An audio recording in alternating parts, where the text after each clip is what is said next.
I'm Arish Fatma. Welcome to the Medics Prep Point. Don't forget to like and subscribe to get more such videos and for more guidance you can contact us at this number.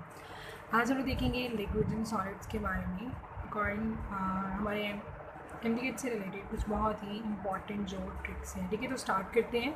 सबसे पहले यहाँ पे ना कुछ relations हैं, इनके बारे में अगर हम इनको अच्छे से हमें याद रखना है। ठीक है, डायपोल फोर्सेस को सबसे पहले देख लेते हैं। इसमें क्या है, इलेक्ट्रोनेगेटिविटी डिफरेंस होगा और वो किसके इक्वल होगा, जो होगा डायपोल फोर्सेस के इक्वल होगा। ठीक है, और इसमें जो डायपोल फोर्सेस है वो क्या होंगी, इन्वर्सली प्रोपोर्शनल होंगी। डिस्टेंस किसके क्या मतलब है, जितना ज़्यादा डिस्टेंस होगा ना हमारे उसके मॉलिक्यूल्स के दरमियान, उतना ही कम क्या होगा, उनमें डायपोल फोर्सेस होंगी। लैंडेड डिस्पर्शन फोर्सेस में देख लेते हैं, ये किसके डायरेक्टली प्रोपोर्शनल है, बॉइलिंग पॉइंट के डायरेक्टली प्रोपोर्शनल है, पोलराइजेबिलिटी के डायरेक्टली प्रोपोर्शनल है, साइज़ के। ठीक है, और इन्वर्सली प्रोपोर्शनल है किसके, attraction between electron and nucleus के, डायरेक्टली प्रोपोर्शनल है नंबर ऑफ एटम्स के, और डायरेक्टली प्रोपोर्शनल है चेन लेंथ ऑफ कार्बन की। मतलब इनमें से उन्होंने हमें कोई भी पैरामीटर्स दिए होंगे, अगर हमने अच्छे से वाला जो रिलेशन इसे हमने याद किया होगा, मेमोराइज़ किया होगा ना, तो बस वहाँ पे हम इतना दिमाग खपाने की ज़रूरत नहीं है। हम लोग उसको अच्छे से ईजीली कंपेयर कर सकते हैं और बहुत अच्छे से हम MCQ सॉल्व कर सकते हैं। ठीक है, और देख लेते हैं फिर जो एनल केन्स होते हैं ना, इनमें क्या होता है सबसे यहाँ पे एनल केन्स, आइसोल केन्स जो भी है, नियोल केन्स। ठीक है, एनल केन्स में क्या होगा, मैक्सिमम लैंडेड डिस्पर्शन प्रोसेस होगा, इनके बॉइलिंग पॉइंट क्या होगा, इंक्रीज़ होगा। ठीक हो गया, जबकि जैसे जैसे हम लोग यहाँ पे आएंगे सिर्फ मूव करेंगे, प्रोसीड करेंगे, जो लैंडेड डिस्पर्शन फोर्सेस है वो कम होती जाएंगी और बॉइलिंग पॉइंट भी क्या होगा, कम हो जाएगा। और जो डेंसिटी है वो किसके इन्वर्सली प्रोपोर्शनल है, टेम्परेचर के। ठीक है, तो यहाँ पे हम देख लेते हैं, जिससे हमने देखा था कि जो हमारे यहाँ लिक्विड वाटर है जब वो आइस में कन्वर्ट होता है। ठीक है, यहाँ पे जब होता है ना 100 डिग्री सेल्सियस पे क्या होता है, इसकी डेंसिटी वाटर की क्या होती है, ज़्यादा।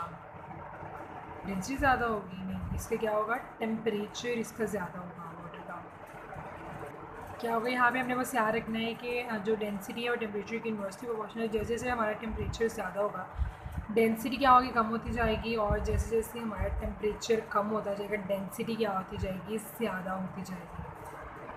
और यहाँ पे एवापोरेशन की केस में भी कुछ रिलेशंस है, ये हमें याद रखनी है कि जो एवापोरेशन है, एवापोरेशन रेट है, वो डायरेक्टली प्रोपोर्शनल होगा टेम्परेचर के। क्या इसका मतलब है कि जितना ज़्यादा टेम्परेचर होगा उतनी ज़्यादा रेट ऑफ एवापोरेशन ज़्यादा होगा।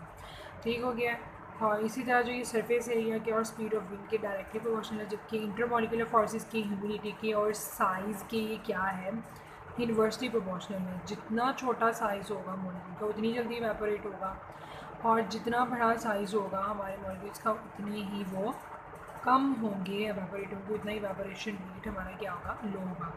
कोऑर्डिनेशन नंबर को फाइंड आउट करने का क्या तरीका है, जो केटायन, ठीक है, R+ ये केटायन के लिए और R नेगेटिव किसके लिए, रेडियस ऑफ एनाइन, जिसको पुट करना हमारे पास आ जाएगा कोऑर्डिनेशन नंबर।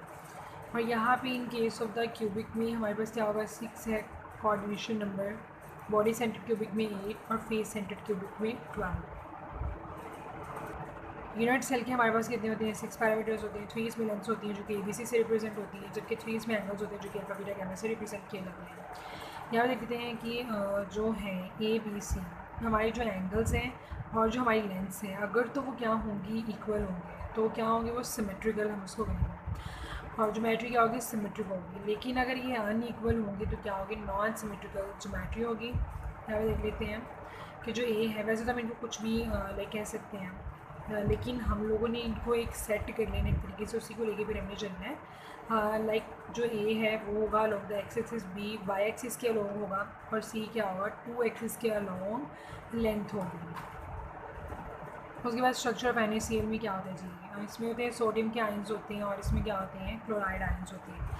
इसके बारे में कुछ बहुत ही इंपॉर्टेंट पॉइंट्स हैं, बहुत ही इंपॉर्टेंट चीज़ें वो अपनी याद रखनी है, पता होनी चाहिए। जो सोडियम आयंस होंगे हमारे, वो जिस पे प्रेजेंट होंगे और कॉर्नर्स पे, जबकि जो हमारे क्लोराइड आयंस है वो कॉर्नर्स पर, फेसेस पे प्रेजेंट होंगे। अब इसके बारे में हम लोग देख लेते हैं कि हमारे फेसेस पे, एजेस पे, कॉर्नर्स पे कितने क्लोराइड आयंस होंगे और कितने सोडियम आयंस होंगे। और इसमें हमने याद रखने यहाँ पे ना इसको बड़ा ही ईजी कर दिया कि आपके लिए सिंप्लीफाइड, कि एक कॉर्नर पे कितने होंगे और टोटल पे कितने होंगे, एक फेस पे कितने होंगे और टोटल फेसेस पे कितने होंगे, इसी तरह करके एजेस पे भी। तो क्लोराइड आयन जो होगा एक कॉर्नर पे क्या होगा, 1/8 होगा, मतलब कंट्रीब्यूट करेगा यूनिट सेल को।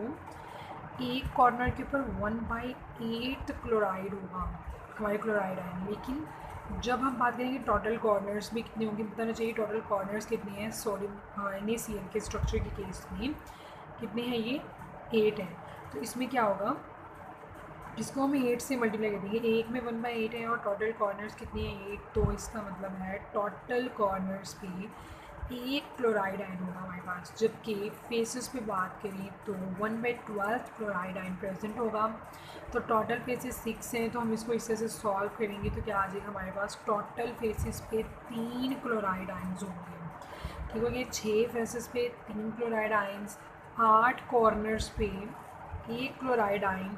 और इसी तरह जब हम बात करते हैं कि टोटल एजेस पे कितने हैं, वो 12 एजेस हैं टोटल, ठीक है। और एक एज के ऊपर क्या होगा हमारा 1/4 सोडियम आयन प्रेजेंट होगा।